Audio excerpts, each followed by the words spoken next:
TV 24 news ವಾಹಿನಿಗೆ ಸ್ವಾಗತ. ದಕ್ಷಿಣ ಕಾಶಿ ಎಂದು ಹೆಸರಾದ ಶ್ರೀ ಕಾಲೇಶ್ವರ ಜಾತ್ರಾ ಮಹೋತ್ಸವ ಇಂದು ಅದ್ದೂರಿಯಾಗಿ ಜರುಗಿದೆ.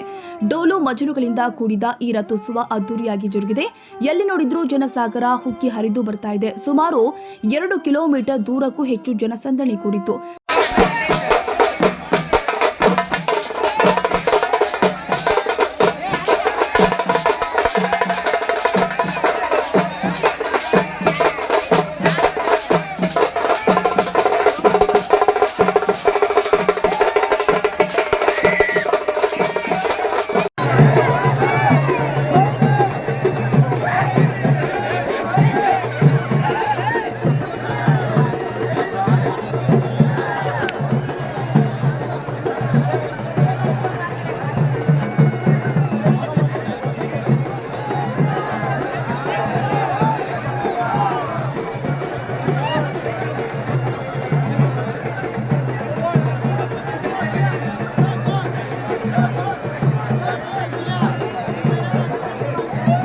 ದಕ್ಷಿಣ ಕಾಶಿ ಎಂದು ಹೆಸರು ಪಡೆದ ಶ್ರೀ ಕಾಲೇಶ್ವರ ದೇವಸ್ಥಾನ ಪುರಾತನ ಕಾಲದಿಂದಲೂ ಕೂಡ ಹೆಸರುವಾಸಿಯಾಗಿರುತ್ತೆ.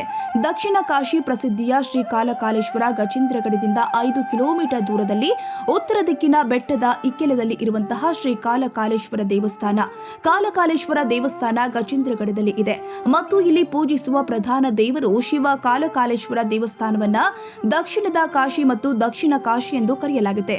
ಭಗವಾನ್ ಶಿವನು ವಿಶ್ವಶಕ್ತಿಗಳ ಮೂರ್ತಿ ರೂಪವಾಗಿದ್ದು ಇಲ್ಲಿನ ವೈಶಿಷ್ಟ್ಯ ಏನಪ್ಪಾ ಅಂದ್ರೆ ತನ್ನ ಗರ್ಭಗುಡಿಯ ಸುತ್ತಲೂ ತಾನೇ ಸುಣ್ಣವನ್ನ ಬಳಿದುಕೊಳ್ತಾನೆ ಎಂದು ಪ್ರಕೃತಿಯಾದ ಕಾಲೇಶ್ವರ ರೂಪದಲ್ಲಿ ಪೂಜಿಸಲ್ಪಡುತ್ತಾರೆ ಎಂದು ಹೇಳಲಾಗುತ್ತೆ. ಗಜೇಂದ್ರಗಡದಿಂದ 5 ಕಿಲೋಮೀಟರ್ ದೂರದಲ್ಲಿ ಉತ್ತರ ದಿಕ್ಕಿನ ಬೆಟ್ಟದ ಇಕ್ಕೆಲದಲ್ಲಿ ಇರುವ ಶ್ರೀ ಕಾಲೇಶ್ವರ ದೇವಸ್ಥಾನ ಉತ್ತರ ಕರ್ನಾಟಕ ಭಾಗದ ಅಸಂಖ್ಯಾತ ಭಕ್ತರ ಕುಟುಂಬದ ಆರಾಧ್ಯ ಕುಲದೈವ. ಜಾಲೇಂದ್ರಗಿರಿ ಪರ್ವತದ ಮಧ್ಯಭಾಗದಲ್ಲಿ ಇರುವ ಕಾಲೇಶ್ವರ ದೇವಸ್ಥಾನ ನಿಸರ್ಗದ ಚೆಲುವನ್ನ ತನ್ನೊಳಗೆ ಅಡಗಿಸಿಕೊಂಡಿದೆ. ಇಲ್ಲಿರುವ ಗುಹೆಗಳಲ್ಲಿ ಹಿಂದೆ ಅನೇಕ ಮುನಿಗಳು ತಪಸ್ಸು ಮಾಡಿದ್ದಾರೆ. ಅವರಲ್ಲಿ ಅಗಸ್ತ್ಯ ಮುನಿಗಳು ಒಬ್ಬರು ಎಂದು ಪೌರಾಣಿಕ ಕಥೆಯಲ್ಲಿ ಕೇಳಿ ಬರುತ್ತೆ. ದೇವಸ್ಥಾನದಲ್ಲಿ ನಿತ್ಯ ತ್ರಿಕಾಲ ಪೂಜೆ ನಡೀತಾ ಇದೆ. ಬೆಳಿಗ್ಗೆ ಮತ್ತು ಸಂಜೆ ಜಂಗಮರಿಂದ ಹಾಗೂ ಮಧ್ಯಾಹ್ನ ಬ್ರಾಹ್ಮಣರು ಪೂಜೆ ಸಲ್ಲಿಸುತ್ತಾರೆ ಎಂದು ವಕೀಲರು ಹಾಗೂ ಗದಗವಾಣಿ ಕನ್ನಡ ದಿನಪತ್ರಿಕೆ ಸಂಪಾದಕರು ಆದ ಶ್ರೀಯುತ ಮಂಜುನಾಥ ಸಿಂಗ್ ರಾಠೋಡ್ ಹೇಳಿದ್ರು. ಕನ್ನಡಿಗರ ಮೆಚ್ಚಿನ ನಿಮ್ಮ ಟಿವಿ 24 ಕನ್ನಡ ನ್ಯೂಸ್ ವಾಹಿನಿ ಇದೀಗ ಟಿವಿಯಲ್ಲಿ ಲಭ್ಯ.